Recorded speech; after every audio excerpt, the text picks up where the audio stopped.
English education for all চ্যানেলে সবাইকে স্বাগত জানাচ্ছি। আজকে জাস্টিসের ফাইনাল অ্যাক্ট 4 আমরা শেষ করব। বেশ কিছু গুরুত্বপূর্ণ এমসিকিউ নিয়ে আজকের ভিডিও। চলো দেরি না করে শুরু করা যাক। দেখো, the act 4 opens in. Act 4 শুরু হচ্ছে কোথায়, কোন জায়গায়? The prison, Falder cell for solitary confinement, Cokeson's room, the court. দেখো, পরপর তোমাদের এই ওপেনিংগুলো মনে রাখতে হবে। মনে রাখো, অ্যাক্ট 4 শুরু হচ্ছে কিন্তু আবার সেই প্রথমে যেমন সেই জেমস হাউ এবং ওয়াল্টার হাউয়ের অফিসে, তেমনি এখানেও সেই অফিসেই শুরু হচ্ছে আবার। কাজেই কোকেজনস রুম, এখানেই শুরু হচ্ছে অ্যাক্ট 4। তোমাদের প্রত্যেককে আরেকবার মনে করিয়ে দিচ্ছি প্রত্যেকটার ওপেনিংটা। দেখো, অ্যাক্ট 1 জুলাই মর্নিংয়ে ওপেন হয়েছিল এবং কোথায়? জেমস হাউ এবং ওয়াল্টার হাউয়ের অফিসে। আবার অ্যাক্ট 2 খেয়াল করো, এটা অক্টোবর আফটারনুনে শুরু হয়েছিল এবং কোথায়? এ কোর্ট অফ ল, একটা কোর্টে, যেখানে ট্রায়াল হয়েছিল ফল্ডারে। অ্যাক্ট 3 শুরু হয়েছিল 24th ডিসেম্বর এবং এই 24th ডিসেম্বর শুরু হওয়ার কারণ আমি আলোচনা করেছি এর আগের ভিডিওতে অ্যাক্ট 3। কাজেই অবশ্যই দেখবে, কারণ দেখো আর বাকিগুলো ডেট উল্লেখ করা নেই, এখানে কিন্তু ডেট উল্লেখ করা আছে।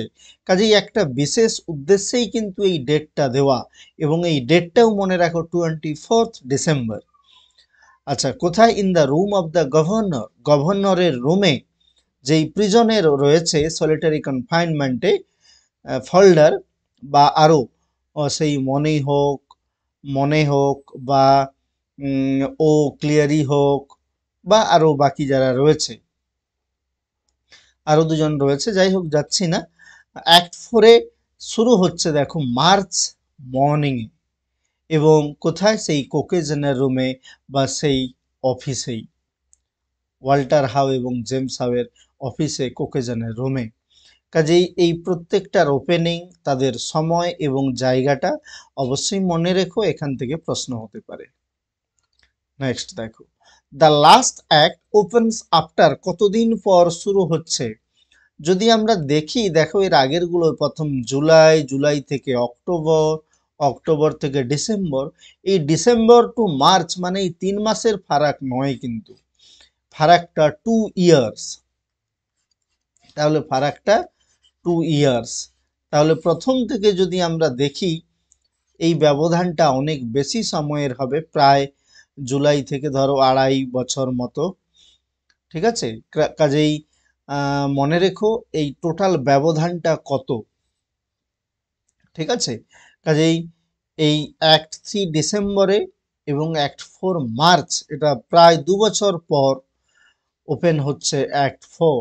তার মানে এই 2 বছর সলিটারি কনফাইনমেন্টে ছিল 1 মাস, বাকিটা কিন্তু তাকে কাটাতে হয়েছে সেই প্রিজনে, রিগোরাস ইমপ্রিজনমেন্ট। ঠিক আছে, the last act opens after, প্রায় 2 বছর পর শুরু হয়েছে লাস্ট অ্যাক্টটা, মনে রাখবে প্রায় 2 বছর পর। I hope our friend is back from the country. আসলে এই কথাটা দেখো, একেবারে শুরুতেই আমরা দেখেছিলাম রুথ গেছে সেই ওয়াল্টার হাউ এবং জেমস হাউয়ের অফিসে, আবার এখানেও দেখতে পাবো রুথ এসেছে।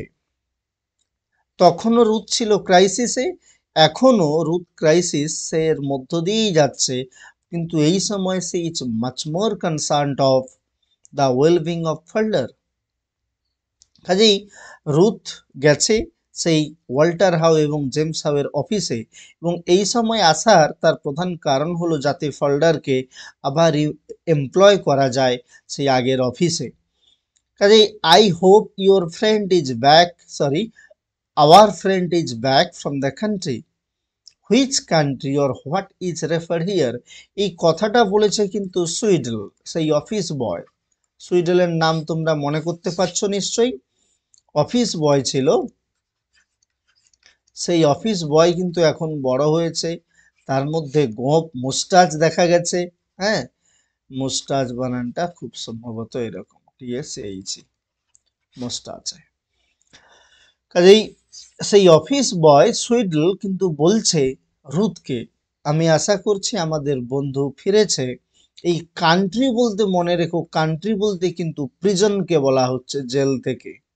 ঠিক আছে, তাহলে এবং সুইডল আবার মনে করিয়ে দিচ্ছে, হ্যাঁ হয়তো হবে, প্রায় মাস 3 হবে। কাজেই ঘটনাক্রমগুলো মনে রেখো। কিভাবে না, প্রিজন থেকে ছাড়া পেয়েছে, প্রায় 3 মাস হয়েছে, এবং ঠিক যে যেদিন জেমস হাউ এবং ওয়াল্টার হাউয়ের অফিসে রুথ নিয়ে আসছে ফোল্ডারকে, ঠিক তার আগের দিনেই দেখা হয়েছে রুথের সাথে ফোল্ডারের। ঠিক আছে, তার আগে পর্যন্ত কিন্তু দেখা হওয়ার ব্যাপার ছিল না। কাজেই এখানে কান্ট্রি বলতে কিন্তু কোনো বিশেষ কান্ট্রি না, প্রিজনকে বলা হচ্ছে।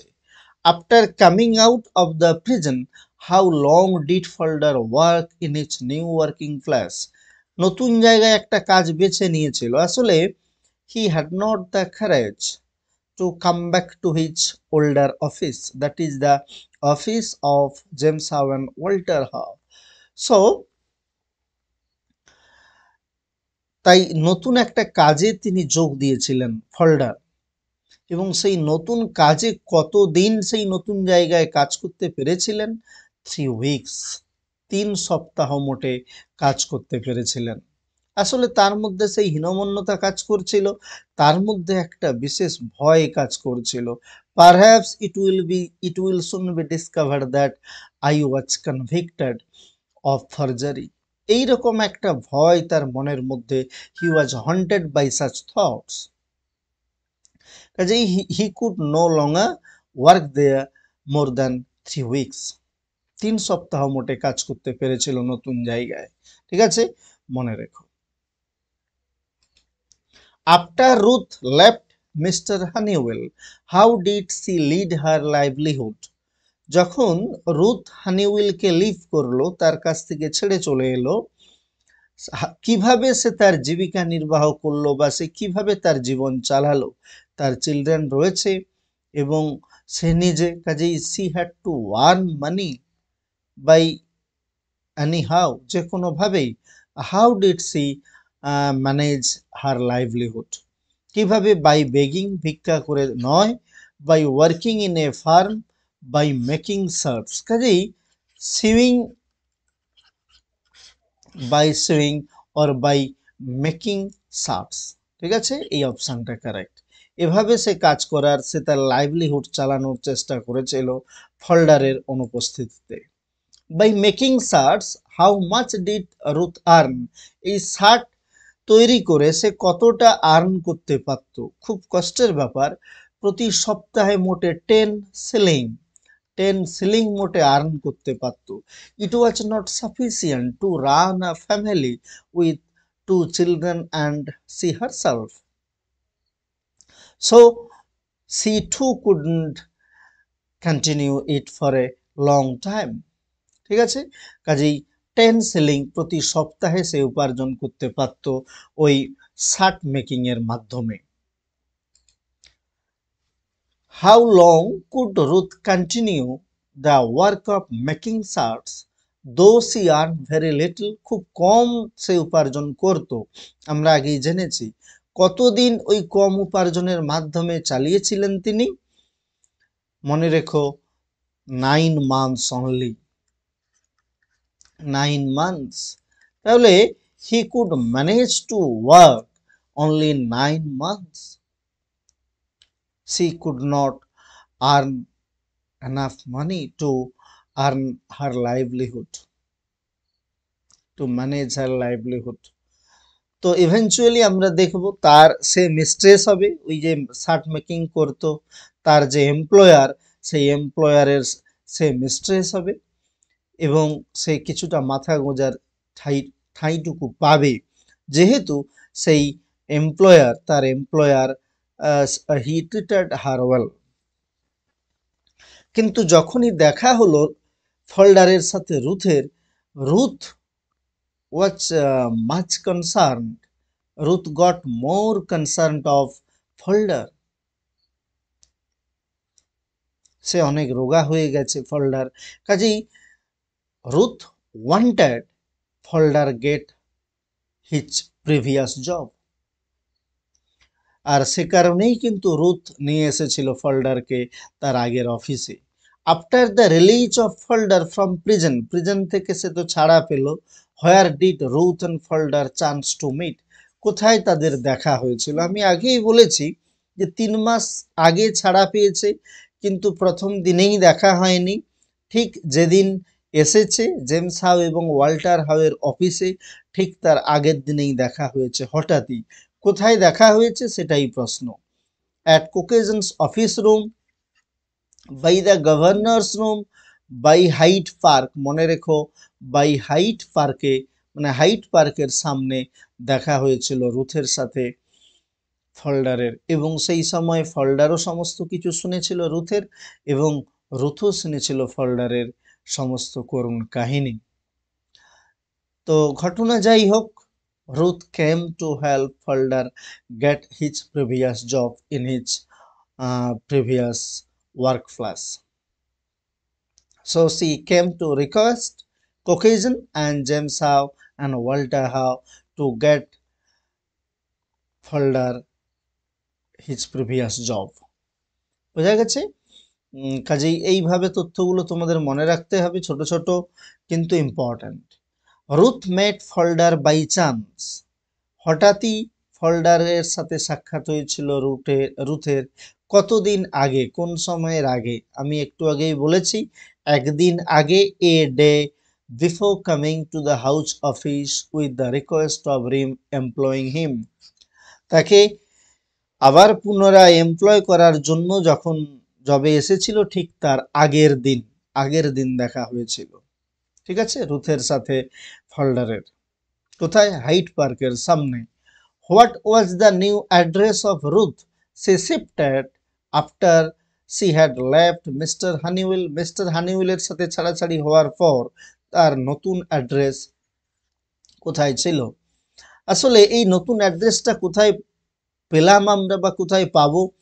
যখন দেখা করতে এসেছে, কুকিজন বলছে, আমি এখনই আপনাকে কথা দিতে পারছি না যে আমি বা আমরা আবার তাকে রিএমপ্লয়মেন্ট দিতে পারবো ফল্ডারকে। আপনি আপনার ঠিকানাটা দিয়ে যান, আমরা সাক্ষাৎ করে আপনাকে জানাবো।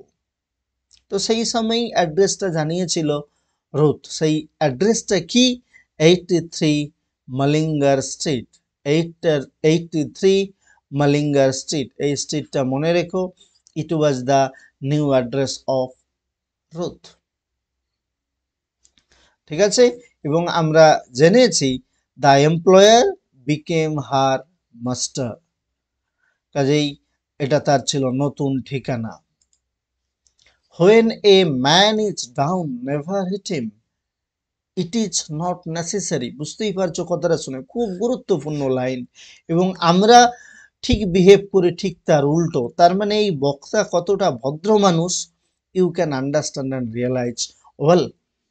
যখন একজন মানুষ বিপদে পড়বে, তাকে আঘাত করা মোটেই ভালো জিনিস না, এবং এটা করো না জীবনে। এটা কে বলছে? কোকেজন বলছে। কাকে? খুব ইম্পর্টেন্ট লাইন কিন্তু, সুইডলকে বলছে যে, আচ্ছা সুইডল, ফল্ডার এসেছে, তাকে তুমি কিন্তু আগের মতোই যেভাবে তার সাথে বিহেভ করতে, একই রকম ভাবে একজন মানুষ যার খারাপ সময় গেছে, তাকে আঘাত করা কিন্তু মোটেই ঠিক নয়, বরং হাত বাড়িয়ে দাও যাতে সে উঠতে পারে।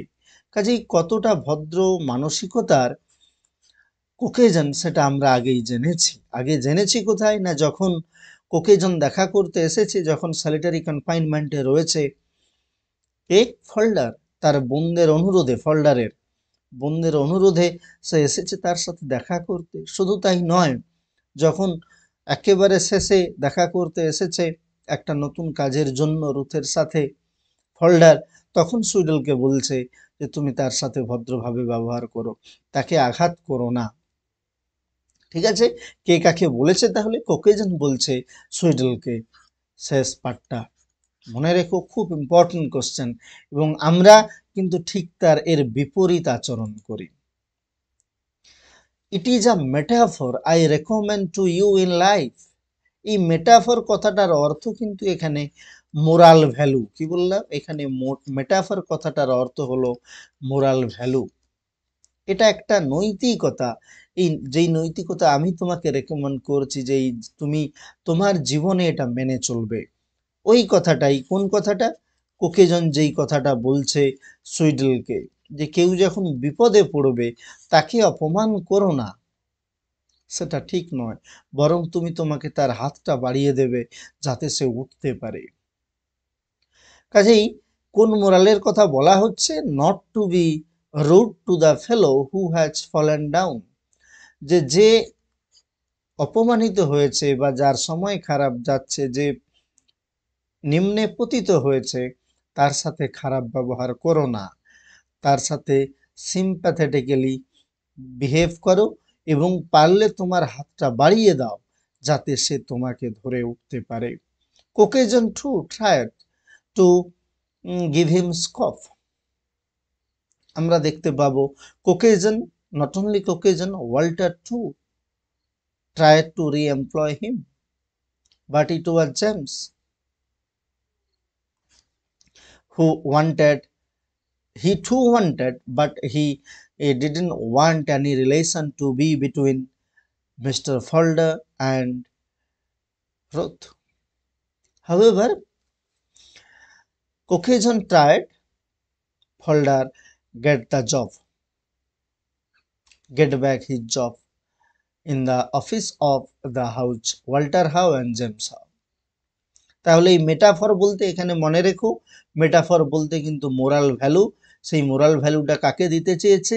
সুইডলকে, যাতে সে ফোল্ডারের সাথে ভালোভাবে বিহেভ করে এবং সিম্প্যাথেটিক্যালি বিহেভ করে, বা মোটেই যাতে রুড না হয়। Next, how did the brother in law of Folder treat him as Folder went to their house? তার ব্রাদার ইন ল কিভাবে বিহেভ করেছিল ফোল্ডারের যখন সে গেছিল তাদের বাড়ি? আসলে যখন সময় খারাপ যায়, জানো তোমরা, কেউই পাশে থাকে না, আমাদেরকে নিজেকেই উঠতে হয়। ফোল্ডার কিছুটা উইক হার্টেড ছিল অবশ্যই, সেই সাথে আমরা দেখেছি তার আত্মীয় রিলেটিভরাও কিন্তু তাকে সঙ্গ দেয়নি। ফোল্ডারের দুই বোন ছিল, তোমরা জেনেছো, ফোল্ডারের দুই বোন, একজন কিন্তু কনজামশনে ভুগছিল, যক্ষা রোগ, আরেকজন বিবাহিত ছিল। তাহলে একজন কনজামশনে ভুগছিল, তাহলে ফোল্ডার নয় কিন্তু ফোল্ডার সিস্টার। একজন কনজামশনে ভুগছিল, আরেকজন বিবাহিত ছিল। সেই আরেক বোনের হাজবেন্ড বলছে যে তুমি আমাদেরকে অব্যাহতি দাও, তুমি চলে যাও কানাডা, আমি তোমাকে 25 পাউন্ডস দিচ্ছি, তুমি কানাডা চলে যাও এবং আমাদেরকে বদনামের হাত থেকে রক্ষা করো। অর্থাৎ he too did not shelter Falder, ফোল্ডারকে শেল্টার দেয়নি। ফোল্ডার আত্মসম্মানী যুবক, খুব স্বাভাবিক, 23 বছর বয়স্ক একজন ইয়াং ম্যান, তার সেলফ রেসপেক্ট রয়েছে। সে বলছে না, ঠিক আছে আমি তোমাকে মুক্তি দিচ্ছি, but I don't want your 25 pounds, you keep it, I don't want any help from you, I am going to live on my own, আমি আমার নিজের রাস্তাতেই হাঁটতে যাচ্ছি। খুব স্বাভাবিকভাবে তাহলে উত্তরটা কোনটা হবে? ব্রাদার ইন ল কি করেছিল তাকে? He wanted to give him 25 pounds to help him go to Canada and wanted to get rid of him, যেন তারা আর তাকে নিয়ে কোনো যন্ত্রণায় না পড়ে, যে তুমি চলে যাও কানাডা, এই 25 পাউন্ডস দিচ্ছি তোমাকে, আমাদেরকে উদ্ধার করো, আমাদেরকে স্বস্তি দাও। বোঝা গেছে? তাহলে মনে রাখবে এই সমস্ত ঘটনাগুলো। নেক্সট দেখো, it was the cause of all your disaster. What was the cause of all disaster of Falder? ফোল্ডারের ডিজাস্টারের কারণটা কি ছিল? এই কথাটা আসলে কে বলছে? জেমস। আমরা জেনেছি একমাত্র জেমস সিম্প্যাথেটিক ছিল না তার অফিসে, তা না হলে কিন্তু তুমি সে কোকেজন বলো, ওয়াল্টার হাউ বলো, সুইডল বলো, এরা কিন্তু somehow to some extent they were sympathetic to ফল্ডার। সে চাইছে, জেমস চাইছে যে রুথের সাথে কোনরূপ কানেকশন তোমার থাকবে না, you are going to lead an honest life, so never begin an honest life with an immoral connection with Ruth, you must not keep any connection to Ruth. এই জন্য জেমস চাইছে কোনোভাবে যেন কানেকশন না রাখে ফল্ডার রুথের সাথে, because you are going to start a new life and I am giving you the chance, as you are going to start a new life, so sever all connection with Ruth. যদিও Walter বলছে ঠিক আছে আমি তোমাকে সাহায্য করব financially, কাকে বলছে? ফল্ডারকে, যাতে ডিভোর্সটা পায় রুথ তার স্বামীর কাছ থেকে, কিন্তু কোনোভাবেই জেমস হাউ সেটা মানতে রাজি নন। যাই হোক, চলো পরের কোশ্চেন। আচ্ছা, এর উত্তরটা বললাম কি, it was the cause of all your disaster. কোনটা কারণ ছিল? বুঝতেই পারছো কোনটা? Falder's immoral relation with Ruth. এইটা এইটা মনে করছে জেমস যে এই সমস্ত এই রুথের কারণেই তোমার যত যন্ত্রণা, এই রুথকে ত্যাগ করো। যেহেতু তুমি নতুন জীবন শুরু করতে চলেছ, রুথ যার সাথে তোমার একটা ইলিগাল ক্ল্যান্ডেস্টাইন সম্পর্ক রয়েছে, কাজেই তাকে তুমি ত্যাগ করো। Next, who offered to help Fulder financially to get a divorce for Ruth from Mr. Honeywell? তাহলে একটু আগে আমি বলেছি কে সাহায্য করতে চেয়েছিল? Walter how. ঠিক আছে, সে ডিভোর্সের জন্য টাকা করে দিয়ে সাহায্য করতে চাইছে ফল্ডারকে। Who strongly wanted Falder to give up his connection with Ruth before re-employing him in its old office. তার আগের অফিসে রিএমপ্লয় করার আগে কে চেয়েছিল ফল্ডার তার সমস্ত কানেকশন ত্যাগ করুক? কার সাথে? রুথের সাথে। কে চেয়েছিল? জেমস হাউ, আলোচনা করেছি আমরা। Next, why did the detective Wister come to the office of the house in search of Fulder? কেন উইস্টার এসেছিল? উইস্টার সেই ডিটেকটিভ যিনি ফল্ডারকে আগে ধরে নিয়ে গিয়েছিলেন এবং নেক্সট টাইম আবার এসেছেন অ্যাক্ট 4-এ, তিনি কেন এসেছেন সেই অফিসে? Because Falder again has forged money, সে আবার টাকা কড়ি ফর্জ করেছে তার নতুন ওয়ার্কিং প্লেসে। Because Falder has left helpless Ruth who is conceived, নাকি ফল্ডার অসহায় রুথকে ত্যাগ করেছে যেই রুথ কিন্তু কনসিভ করছে, মানে ক্যারি করছে বেবি, এটা নয়। Because Falder has fail to report himself regularly to the police, কারণ ফল্ডার পারেনি রিপোর্ট করতে। আসলে তাকে মানে তার টার্ম শেষ হয়েছিল, কিন্তু এটা তাকে বলে দেওয়া হয়েছিল you have to report to the police at a regular interval, but Folder did not. শুধু তাই নয়, আরও একটা কারণ রয়েছে, জানিয়ে দেই, যে তার ফর্জড রেফারেন্স সে ব্যবহার করেছে, এটা উইস্টার বলছে। তাহলে ফর্জড রেফারেন্স কিসের জন্য? ফর এমপ্লয়মেন্ট, এটাও একটা কারণ। এই সন্দেহে উইস্টার এসেছে কোথায়? ফল্ডার যেখানে কাজ করতো তার আগের অফিসে। ঠিক আছে, দুটো কারণ আমি অপশানে একটা কারণে দিয়েছি। No one will touch him now, never again, he is safe with gentle Jesus, who says this? আর কেউ তাকে স্পর্শ করতে পারবে না, আর কেউ না, সে এখন শান্তিতে রয়েছে জেসাসের সাথে। কে এমনটা বলেছে? খুব ইম্পর্টেন্ট কোশ্চেন। এমন কথা কিন্তু কোকেজনই বলতে পারে। ঠিক আছে, কোকেজন যে আর তাকে কেউ স্পর্শ করতে পারবে না। He is out of our reach and he is now with gentle Jesus now, he has died. আমরা জেনেছি সে এসকেপ করতে চাইছিল উইস্টারের কাছ থেকে এবং তার ঘাড় ভেঙে যায়, সে মারা যায়। ঠিক আছে, কাজেই মনে রেখো এই কথাটি খুব গুরুত্বপূর্ণ। কে বলেছে? ককেশন। তাহলে মৃত্যুটা শেষ হলো। এবং মনে রাখার যেটা, নাট্যকার কিন্তু কিটা করা উচিত তা মোটেই সাজেস্ট করেননি।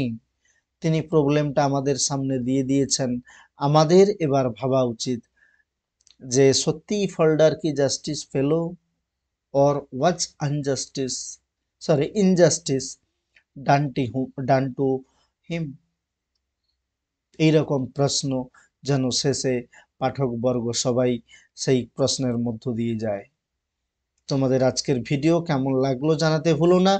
আর যারা চ্যানেলটা প্রথম দেখছো আজকের ভিডিও, অবশ্যই সাবস্ক্রাইব করতে ভুলো না। মনে রেখো, তোমাদের ওপিনিয়ন, তোমাদের সাপোর্ট পেলে এগিয়ে যেতে সত্যিই সেই উদ্যমটা জাগে। কাজেই তোমাদের অবশ্যই ওপিনিয়ন জানাতে ভুলো না। Thank you. আর নিউ ইয়ার্স ইভে সবাইকে নতুন বছরের শুভেচ্ছা জানাচ্ছি। ইংরেজি নববর্ষের ভালো কাটুক সকলের, ভালো হোক। ধন্যবাদ।